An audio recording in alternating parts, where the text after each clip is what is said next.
I was curious to see what my new tenement would look like. Yet, it being a tenement, my curiosity was not born of high expectations. My knowledge of the world outside that of my hometown, high school, parents' home, and regular hangout spots with friends was limited at best. Yet it wasn't completely non-existent. I knew what a tenement was, and I knew I would be staying there due to my ineptitude at choosing an appropriate career to follow. Always expecting to get that big break right out of college, whilst relying heavily on my writing skills to pull me through. I majored in literature, all the while answering the unending probing of questioning friends about what I will do with my life. And the answer was usually the same: I'll figure it out, or it's fine, I'll get a job easy, or what do you mean wasting my life? Yet, despite the great amount of support I was not receiving from my friends, I continued down the path of several page-long essays, late nights reading up on long-dead poets and authors, and an overall sense of dread that my friends were right. Yet, that last obstacle was not fully known to me, as I kept it locked away in the farthest corners of my mind, refusing to acknowledge it. So, here I was, looking up at the large, dark, and overall decadent building with a growing sense of, what the hell have I gotten myself into? I wrapped my coat more tightly around as to protect myself from the midwinter chill that came with living in New York. Having moved here from my hometown a few hours away, I was anxious to finally get a taste of big city life. Unfortunately, this is not what I had in mind. Glancing up and down the street, as if to find some sort of escape to my troubles, I stared long and hard at what was to be my new home.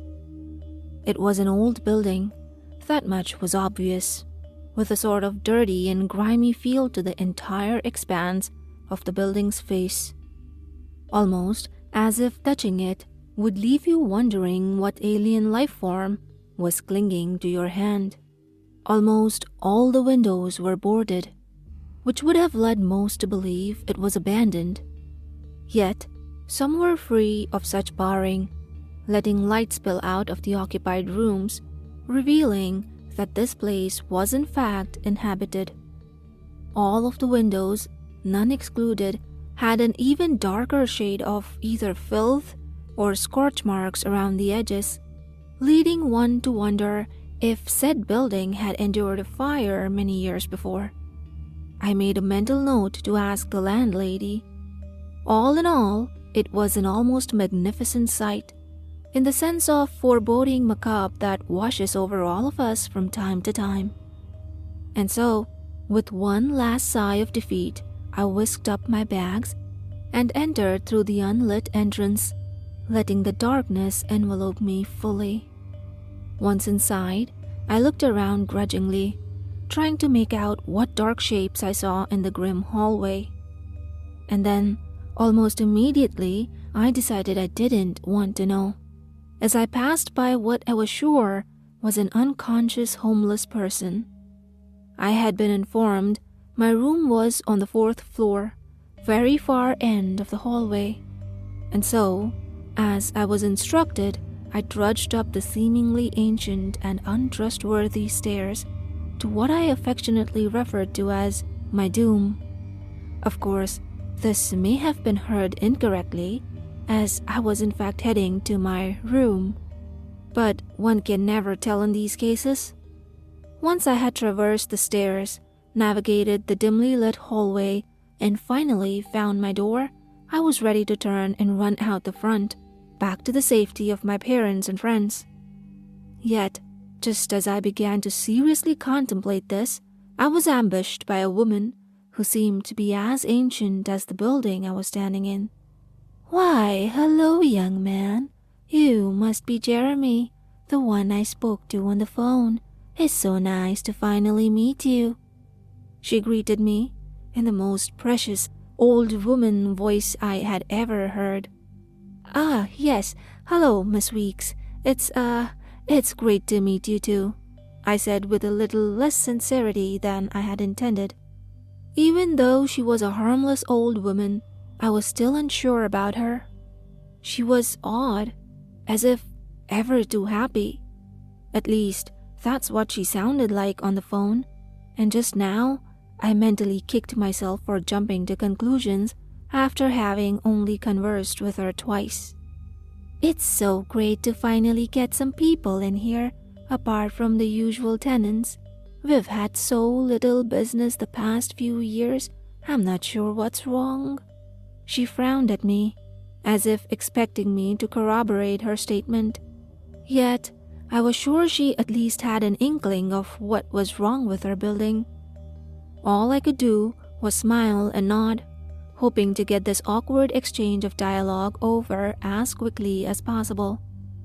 Miss Weeks sighed, produced a ring of keys from somewhere on her small frame, and plucked one off. "Now listen, Jeremy, this key goes to your apartment, and it's very expensive to make extra, so don't lose it," she said, her eyes boring into mine, as if peeping into my very soul was the answer she was looking for. "Yes, of course, I'll definitely be keeping an eye on it," I assured her, trying to get away from the woman as soon as possible. She smiled at me sweetly and focused her attention on the door. "Well then, with that out of the way, let's get you into your new home." And with an expectant look on her face, I took the small silver key she gave me and slid it into the lock. The key had caught my attention from the second she drew it from the keychain. The length of it was a cylindrical shaft of metal, with a few smaller pieces branching off at the end at a 90-degree angle. It was an old-fashioned key, that much was for sure, which meant this building was indeed very old.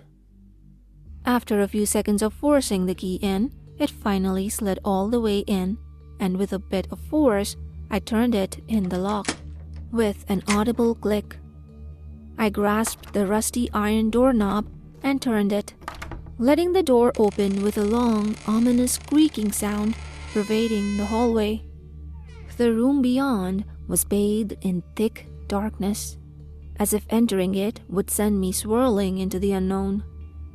Oddly enough, that's exactly what this entire endeavor was. The unknown.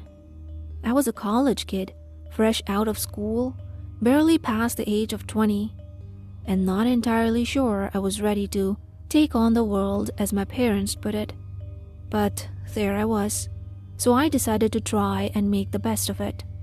Miss Weeks hurried past me, disappearing into the dark void for a few seconds, her shoes clicking softly on the wood floor. I merely stayed at the doorway, wondering if I should follow her. After several seconds, the lights within the apartment blared to life, revealing a beaming Miss Weeks by a light switch on the wall. I stepped over the threshold, taking in the surprisingly modern suite I was to be living in. Mind you, it wasn't a penthouse or anything, but much better than I expected. The walls were strong, yet not distasteful, light coffee brown, with red trim upon the bottom of the wall. The floors were hardwood, treated and shining as if new. By the looks of the place, though, it wouldn't be surprising. I walked cautiously down the entrance hall, into the living room, taking in the pleasant sight. Miss Weeks had informed me that furniture would be provided, and that was what I dreaded most. Someone else's used furniture, left to collect dust and parasite. Yet the furniture before me now was beautifully rendered in modern taste. A large 3-cushioned couch lay in the center of the living area with a similar, yet not exact, light coffee color to it. A recliner was in the corner, facing what was to be the entertainment center. The only thing missing was a television, but I wasn't really into television, so I didn't mind. I dropped my bags near the door and moved to the recliner. Just as its dark, clean caramel color suggested, it was extremely comfortable. I could definitely get used to this. I glanced to the other end of the living area and noticed that the kitchen, while small, was in the same fashion as the rest of the apartment. It all seemed too good to be true. "Miss Weeks, I have just a slight little question," I asked to the still beaming Miss Weeks, who had apparently noticed how impressed I was with the status of my new home. "Yes, dear. Is something wrong?" she replied, her smile slowly ebbing, worried that something was not to my liking. "What's with this place? Seriously, the outside looks like it can barely stand. There are vagabonds in the entranceway, and the lighting is reminiscent of a Dracula movie," I proclaimed, not entirely thinking of how she might take that negatively. And of course, I was sure she would. But to my immense surprise, she merely donned the smile once more and uttered a short little laugh. "Oh, that! I was afraid you were displeased with the residents. Well, it's a bit of a long story," she conceded, as if I wasn't at all intrigued. And I was, of course. "Miss Weeks, I have the time as long as you do," I said, hoping that was enough. Miss Weeks sighed and said, Well, if you must know." She then walked over to the couch diagonal from where I was sitting in the recliner and settled in, as if the story was going to take a while. I started fearing that it would, remembering just minutes ago when I wanted to be out of her company. Too late now, I realized. Miss Weeks cleared her throat and began in a low, slightly melodramatic voice. Several years ago, when my husband was still with me and we were running this building together, we were the talk of the town. Well, not really the talk of the town, but we were popular nonetheless. People who moved in stayed, and people who left usually didn't want to. Business was at its best, and we had been partners in crime for the better half of 50 years. Miss Weeks' eyes had drifted beyond me, to memories drifting past and better times with a man she had known most of her life. It really was sad to see the old, albeit lively woman act in such a way. I almost missed her regular self. For more than 20 years, we lived the good life. Plenty of friends, plenty of money, financially sound in every way, and we were happy with our business and each other. So naturally, because we had had so much good in our life, we were destined to have some bad. I sat up straight, as a warning from my brain telling me I might not want to hear the rest sent an ominous chill up my spine. One day, in the middle of winter, there was a fire. Simple as that. Yet, what wasn't so simple was that it took my husband from me. He didn't die a noble death, though, asphyxiating on smoke, dying in his sleep, something like that. He was burned alive, right in front of me. I was utterly shocked. This was not what I had been expecting at all. "That explains the scorch marks around the windows," I said softly, hoping she wouldn't take offense to the fact that I had noticed. "Yes, that's right. Very observant of you," she said quietly, a bit of her old self returning to her. "Now, where was I?" She asked no one in particular. "Ah, yes, husband burning alive right in front of me. Anyways, that's what happened. We were living here at the time, in the best suite that we had, feeling we had deserved some luxury. I'm still not so sure what caused it. A socket short-circuiting? Someone left the stove on? No idea. But we noticed the smoke and jumped out of bed. I ran to the door to get it open, but it had problems sometimes. George, that was my husband's name. had said 100 times he was going to fix it. So before I knew it, the fire was all around us and there was nothing we could do. Then suddenly he grabbed me and lifted me up towards the vent on the ceiling. I hadn't even noticed it in the panic. I barely managed to open it and crawl into the ventilation before George fell. I also hadn't noticed that while he held me up, the fire had tasted him and wanted more. I sat in the ventilation as my husband writhed on the ground, aflame, and there was nothing I could do. After the fire, everyone moved out. They knew what had happened to George, and they were all close to him. As they were close to me, we tried to be as friendly as we could. But they knew what happened to George, and none wished to remain. I knew this place would never be as popular as it once was, so I never bothered to fix the exterior.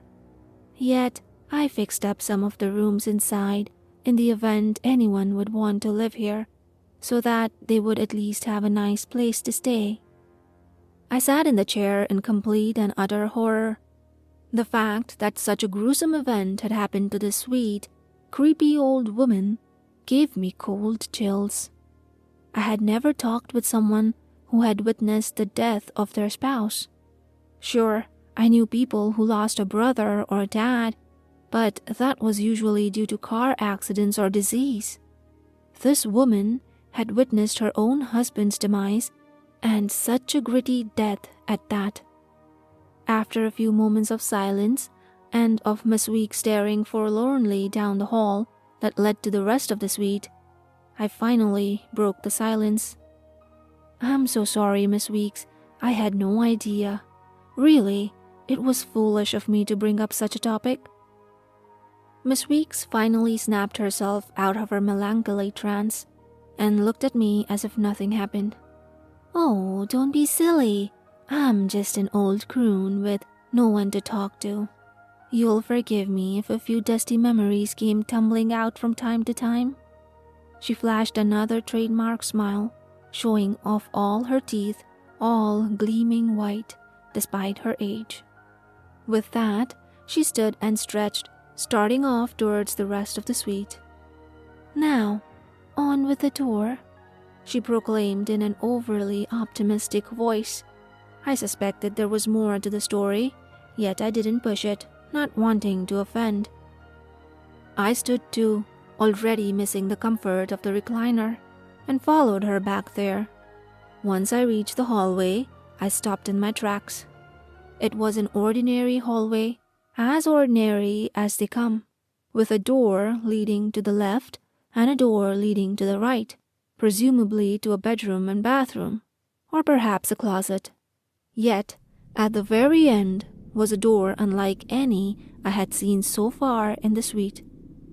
As I stepped towards it, I noted all the odd markings around the edge, the blackened appearance and jagged cracks that ran throughout the frame. And then, the doorknob, blackened as well and just as rusty as the one outside, and on the other doors.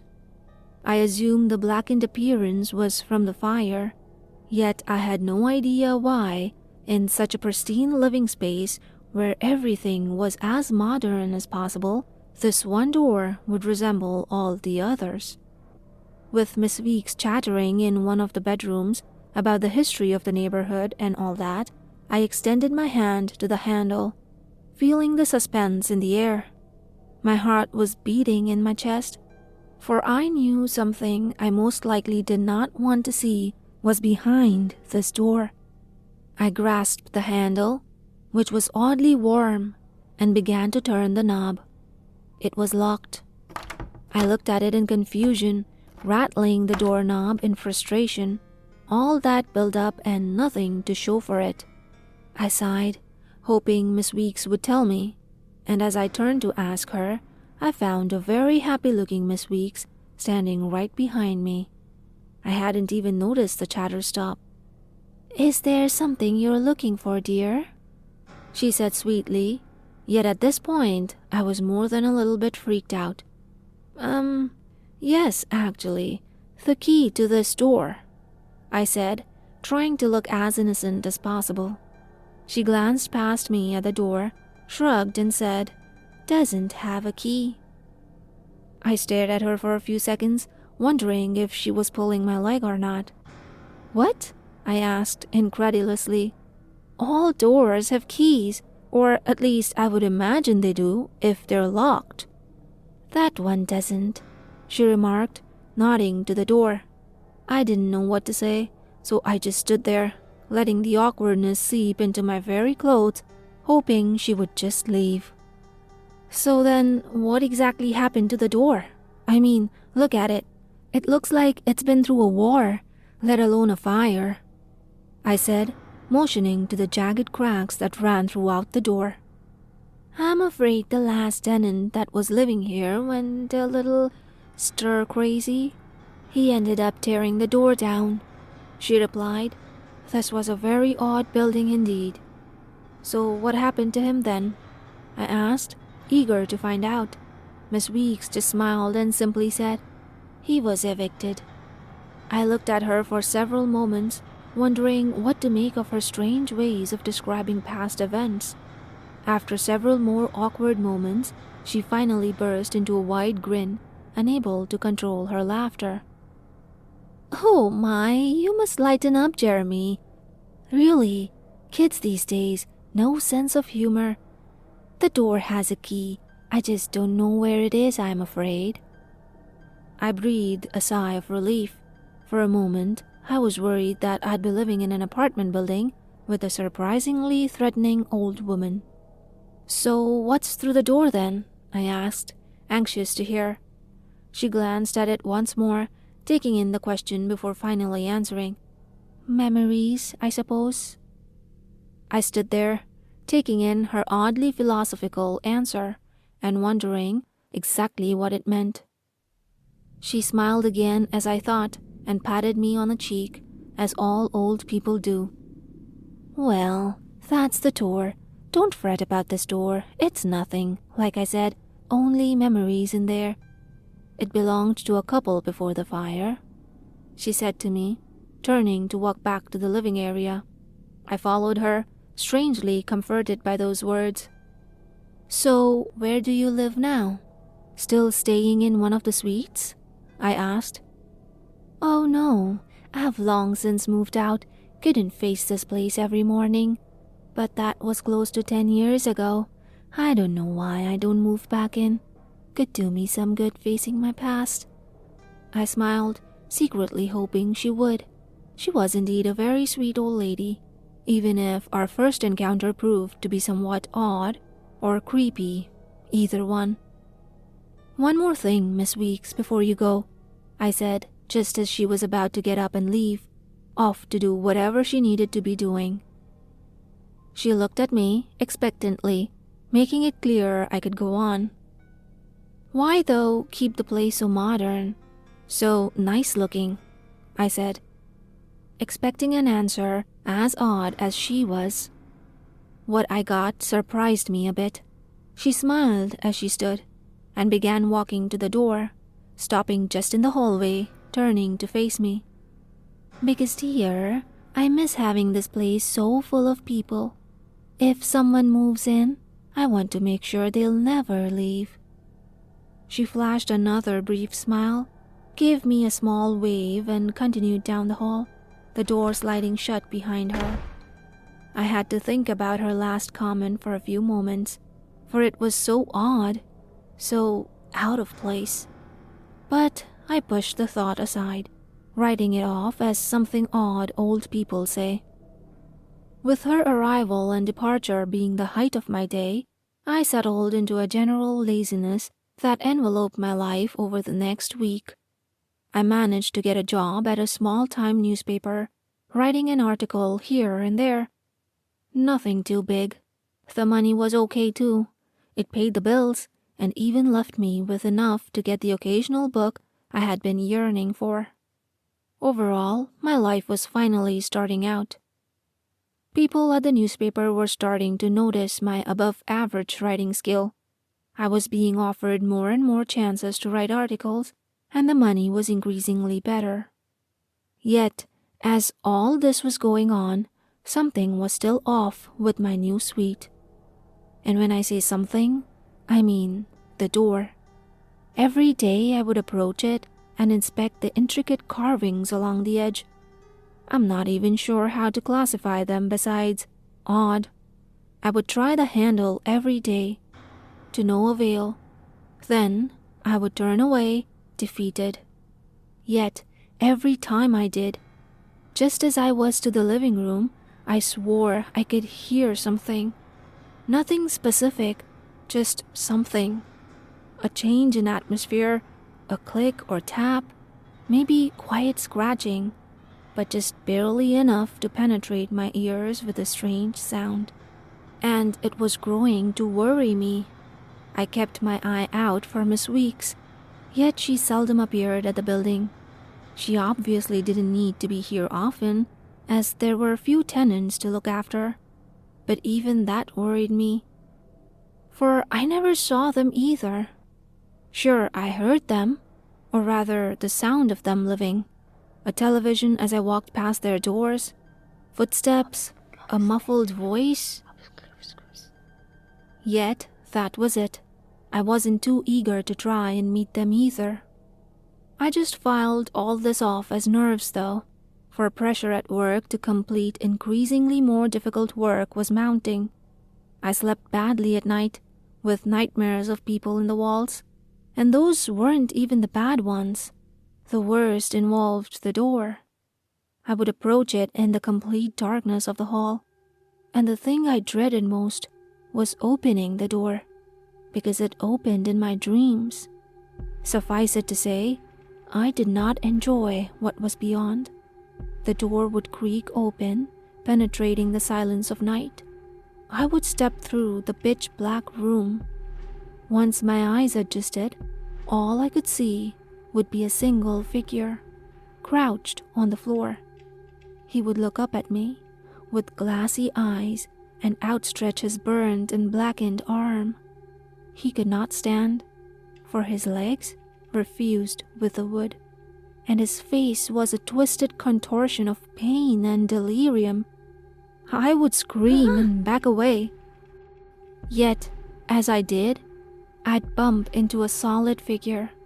I'd turn to see Miss Weeks standing, unmoving and smiling broadly, a sickly pale look to her, and staring straight into my eyes. "Problem?" she would say, yet not in her own voice. It was deep and cracking and far too slow. I would run past her to the front door, all the while her screaming drowning out my thoughts. "You open the door. You open the door. You know what this means, don't you?" I would turn to look at her, fearing the worst. Her face would be shrouded in shadows. Yet not for long. She would step forward saying the next words, revealing a face that could only be described as not hers. "It means I get to feed you to George." She would cackle with glee, gripping her hands together in delight. I'd hear an equally maddening laugh from behind her. George. Before I knew what's happening, she would be in front of me with my arm in a death grip and pulling me towards George. She'd still be cackling and yelling as she would drag me to George. He'd be laughing and cackling and gurgling and laughing some more.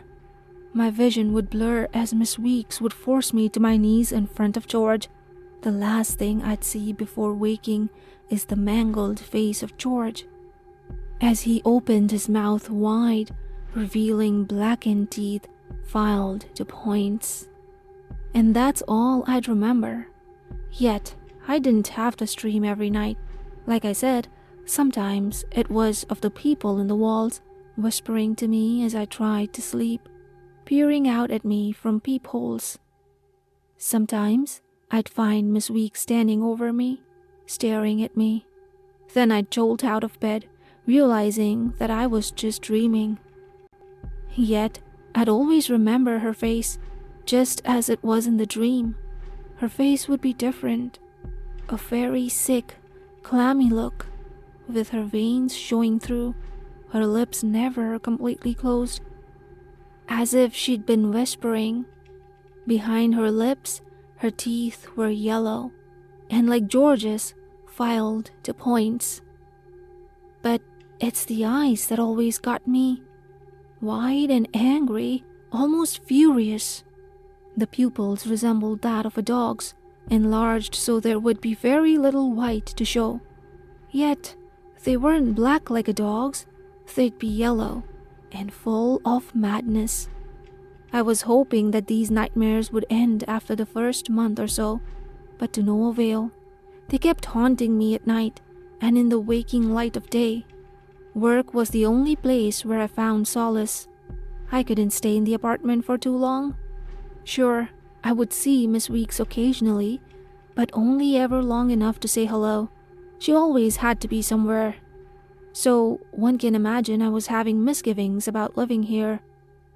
At first, it was great, but after a while, I feared that I was starting to lose my mind. So naturally, I spent much more time at work, and because of that, I was earning more and more money, and people were beginning to notice. Pretty soon, a good portion of New York was reading my articles, and I was finally able to afford an apartment that wasn't possibly haunted. Of course, to that moment, I had no real reason to suspect it was haunted, only that I was having nightmares. Yet I shrugged that off, telling myself I was just being a baby. Yet, day after day, I was racked with nightmares, and was ultimately relieved when I received word that I would be getting a raise, which meant a lot more money, which meant I could now afford a different apartment. And as much as I hated to have to break the news to lonely Miss Weeks, I knew I had to. And just like her habit of not appearing for days to weeks on end, I had to stay until I finally managed to get a hold of her and break the news to her. Gently, I might add, as I still wasn't sure whether or not she was in fact some sort of demon, or if living in such a strange place with such a strange relic was finally getting to me. And one day, I realized it was. After a long day of work, I came home to find the usual. Furniture where it's supposed to be, lights off, as per how I left them for work, and doors securely locked and not budging. I wasn't surprised, as it had been for the past few months. I approached it as I usually did, ran my fingers lightly over the markings around the edge, put some weight on it to see if it would budge. Never did, and finally tried the doorknob. And just as every day, it was locked. I know that anyone hearing of such a strange ritual that I honor every day couldn't help but wonder why. For me, it made perfect sense. This door that stared at me, unmoving every single day since I moved in, was mocking me. It did it every day, because every day I tried to open it to learn what memories or secrets were behind it, and every day it denied me entry. It jeered at me with its jagged scars as cruel smiles, its markings dancing around the edge with snickering laughter. I turned my back on it in defeat, and it had the gall to laugh at me. Me? What did I do to deserve this? Nothing. That is what I did. I did what I was supposed to do. I was born, I went to school, I discovered my talent, and I chased my dreams to the point in which I questioned my own actions. I did everything life asked of me, yet now, all it does to repay me is to throw a door in my face. Figuratively, as we all know it's not opening anytime soon. This monstrosity, sitting in my home, taking up room and board here, where I live, owes me everything, and I don't even ask for much. I ask that it opens up, that is all. Just a tiny crack, so I may see what secrets are beyond it. I find myself standing in front of the door, eyes fixed on the dead center of its frame. I think upon all the disgust and disease it has brought to my mind. It's revolting, this door, and there's nothing I can do about it.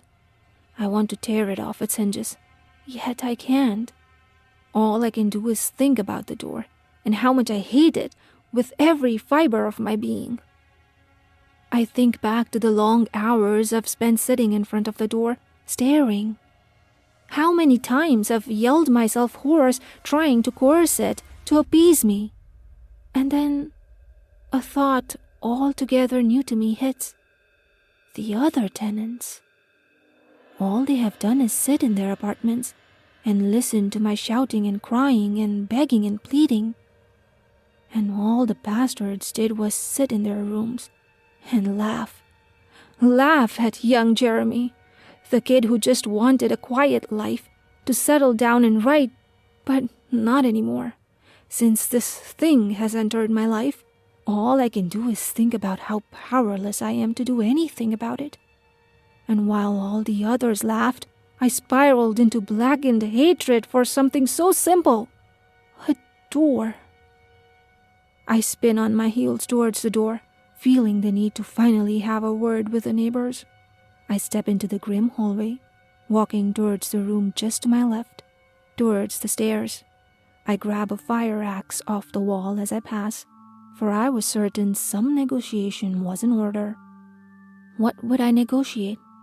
I wasn't so sure. Possibly nothing.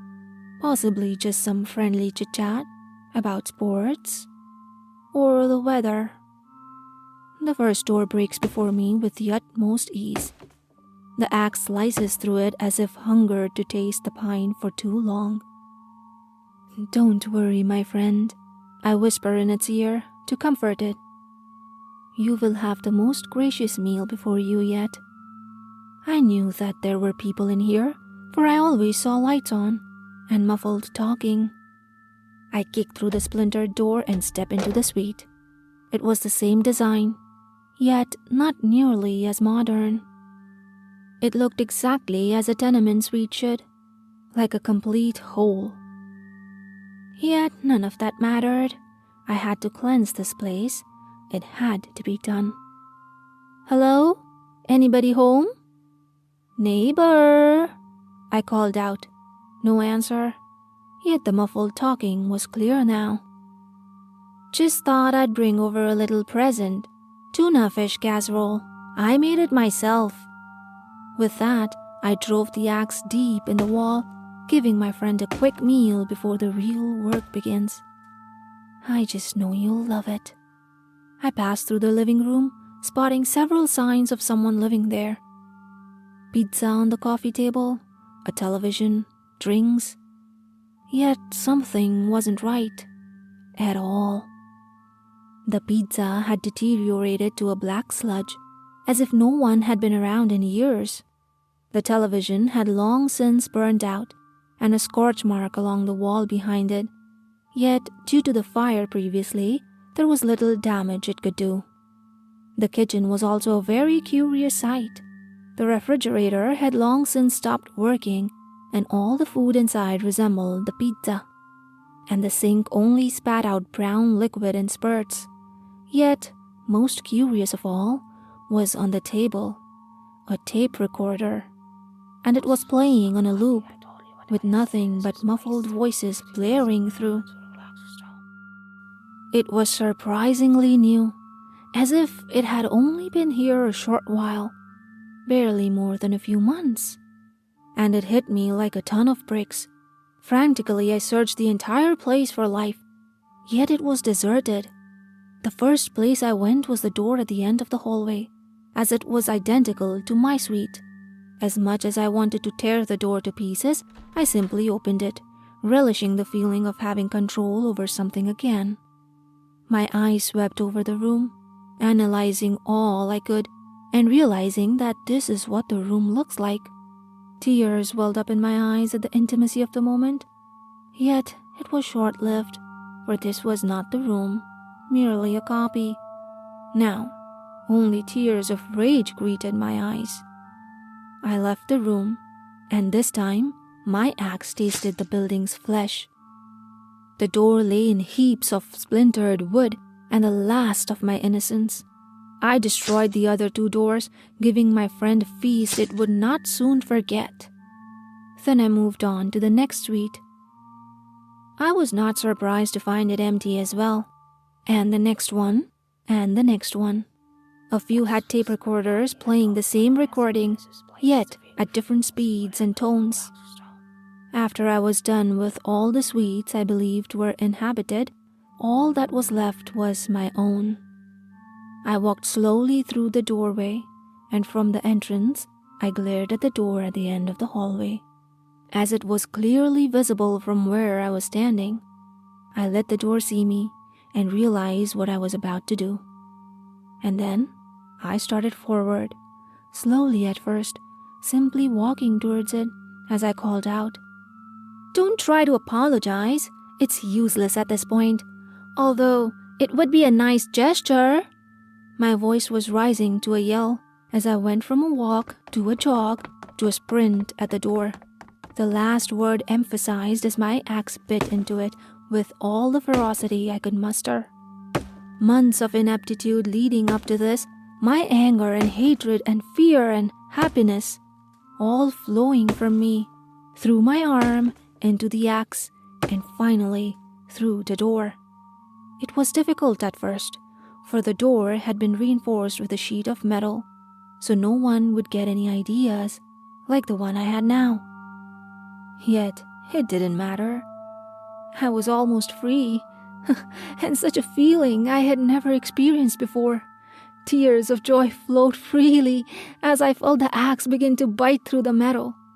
We danced my dance of rage and emotion, and door and I, until I bathed in sweat and the axe tasted the blood of my hands. It had deserved something more substantial than mere wood, so I gave it blood, and it feasted like a king. We both did in that moment. I never tired for a second, and such a tiresome action would have worn most out. But not me. I needed to end this door's life. I needed to kill it, to send it from this world, for it represented what I, a writer, feared most. It was a door that could not be opened, at least not within the safe waters of sanity. Yet I knew what separated me from the rest of my kind. I was not afraid to cast aside such restraining shackles, and dove headfirst into enlightenment. Finally the door gave way, and I sobbed a sob of relief, of hope, of happiness, of freedom. My vision blurred as I stepped through the door and breathed in the smell of musty old curtains, mothballs, and something else. This room smelled different than what I had imagined it would smell like. Among all these things, I caught the scent of death. Not death as in a coffin that lingers for years. It was almost fresh. My eyes adjusted to the darkness, and I squinted through the heavy curtains of black until finally I found what I was looking for. And I felt my core physically shake, for in the middle of the floor, hunched on its knees, was a single figure. Legs fused to the equally burnt hardwood floor, arms curled inward with the flesh that still clung to the burnt bones, yearning for freedom against its bonds. What clothes that were left were in tatters and were forever melded with the withered figure's pitiful scraps of flesh. It turned its head to look at me, and I saw in the glassy eyes my reflection. Yet, for some odd reason, I was not afraid of this thing, for I had finally broken down the last barrier between me and it, and I felt we were connected. I was not afraid of this being, for I pitied it. No longer could it enjoy the streaming light of day, or the sweeping fields of green upon which to rest and watch the sunset. The tears were back, yet only in sadness. I wept silently for the creature, vision blurring before me.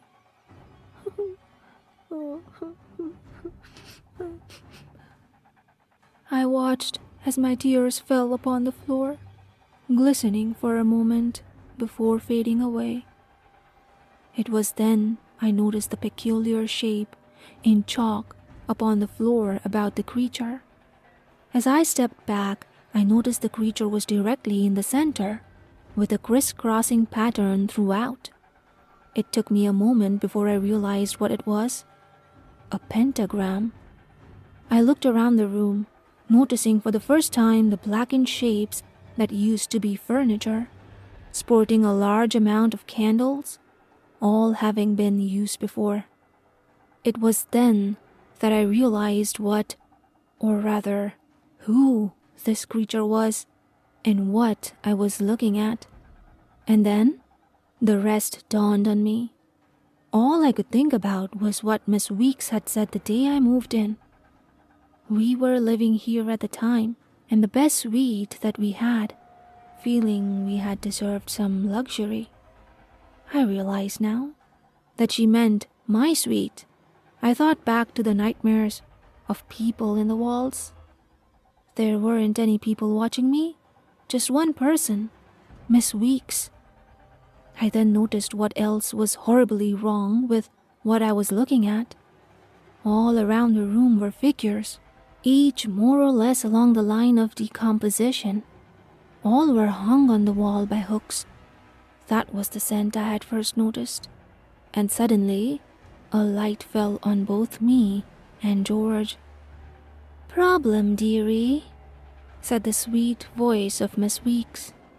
I felt my entire body grow cold. I slowly turned to face the sweet old lady in the doorway.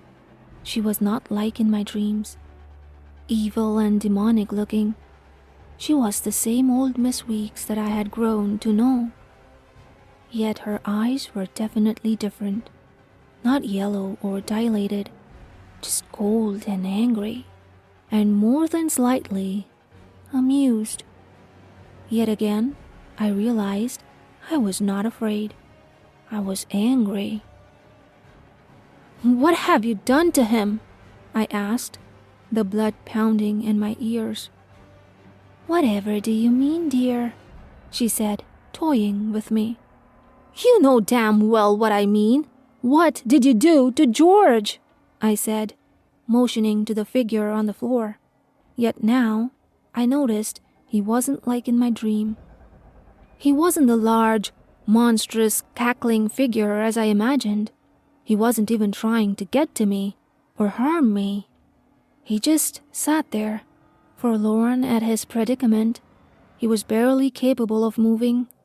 All he could do was tap the floor with a long, blackened nail, or drag a withered hand across the floor. "Oh, God," I whispered to myself, realizing now that every time I tried to open the door, he was trying to signal me. The look in his eyes told me everything I need to know. He wasn't some malicious creature out of a young man's nightmare. He was in pain. That was all. Miss Weeks noticed that my attention had been drawn from her and quickly amended that. "All I have done here, though it's none of your business, is help my poor husband through his struggles." I stared at her blankly, not fully understanding. She sighed, frustrated. All sweetness was out of her voice now. "I was so distraught with losing my husband and my business that I decided to get them back. Though getting my husband back was ultimately the easier of the two. Go figure. So I simply turned to some necromancy, a bit of devil worship, and a few sacrifices. And voila!" Her voice rose an extra octave and lathered on the sweetness with the last word. "Unfortunately, the sacrifices, former tenants, were only good enough to keep him, well, sort of alive. I haven't been able to find a pure enough soul to fully pull him out of this dilapidated state." I narrowed my eyes at her with every other word. After all, Even though I had momentarily lapsed into insanity, I still found even this hard to believe. Before I could voice my incredulity, she continued, "Luckily though, I have found a good enough sacrifice. You." Her last word sent me staggering. "What?" I blurted out, unable to believe. "Yes, you're young, handsome, and you have a very pure grasp on both life and emotion. Simply perfect. Do excuse me if I gush somewhat. I'm just so excited." She was grinning again, all happiness having returned. Yet it was such happiness that left me uneasy. Here was this frail old woman, barely 5'6", yet she was so confident about sacrificing me. I was easily 6'3", and the better half of a 170 pounds, and a good portion was muscle. What makes you so sure of yourself? After all, look at the two of us. Also, I have an axe," I said, holding up the axe, as if that would be sufficient proof that whatever she was planning was folly. "Well, whatever wasn't enough for my husband to regenerate with, I sort of, absorbed myself." As she said this, she stepped forward, grasped the hand that held the axe, and with strength that should not belong to a woman of her age, ripped it from my hand and sent it into the wall. I staggered backwards, hands in front of me, trying desperately to find an escape as she continued advancing. But she was surprisingly quick as well. Before I knew what was happening, I was on the floor next to George, with a knife at my throat. I looked frantically into Miss Weeks' eyes, hoping to find some sort of resolve there, that maybe she could change her mind. I realized she wasn't going to, the second I felt the steel of the knife entering my neck. My eyes began bulging, and the pain seared through my entire body, and blood flowed freely from the wound, both onto the knife and into my throat. I began choking almost immediately. After a few moments of struggling against her iron grip, I felt my body start to go limp. My head lolled to one side, and the last thing I saw was George, a look of utter defeat in his blackened, burned face. And just before I slept, I swore I could see his face growing less blackened, his eyes returning to normal. But maybe that was just the blood loss. I was happy though, with what I got to spend my dreams with. He had green eyes, and they were pleasant. Samantha Kirk stepped out of the taxi and eyed the building before her with a mix of curiosity and confusion. It was an old building, that much was for sure, yet all along the front were workers, slowly eradicating the grime that dominated the building's face. She was a writer, and young for one to be on her own. She had moved here from her hometown a few hours away, hoping to find work at a newspaper, or perhaps a magazine.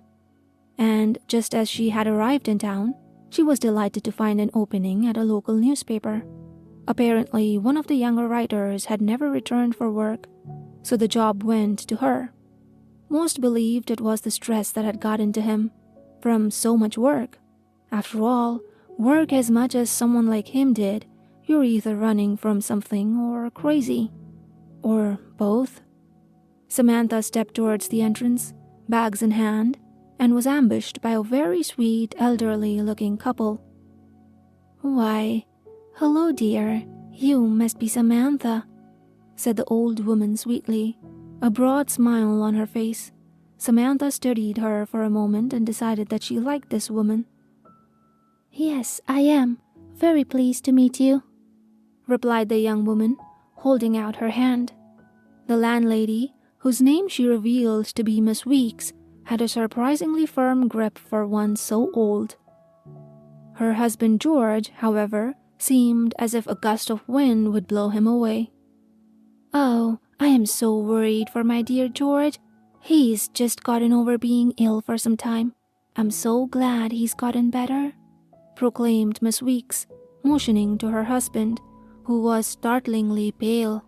and not partaking in his wife's happy demeanor. Samantha just smiled and followed them to her room inside. "What's this?" asked the young woman as she inspected the large and foreboding door in her hallway. She had been given a most surprising suite, despite the building undergoing severe cosmetic reconstruction.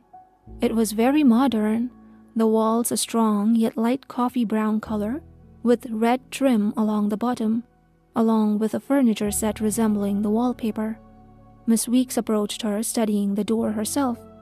"Well, my dear, that is a door," she answered. "No, I mean, why is it so old? And in my apartment," replied Samantha, frustrated. "It's just an old relic we kept around from the previous building. Lots of memories." "It won't open," Samantha said, trying the doorknob. "Yes, unfortunately it doesn't open at all," the landlady said solemnly. "What's with all these cracks and scratches?" the young woman asked as she inspected the markings along the edges and the scars upon the hinges. "Also unfortunate. You see, the previous tenant, well, he went a bit crazy and broke the door down," Miss Weeks said, never letting up on her smile. "Quite unnerving." "Oh my. Well, what happened to him then?" asked the young woman, very curious to hear the story. "He was evicted," replied Miss Weeks. The horror doesn't end here, so go ahead and choose your next nightmare for more chills.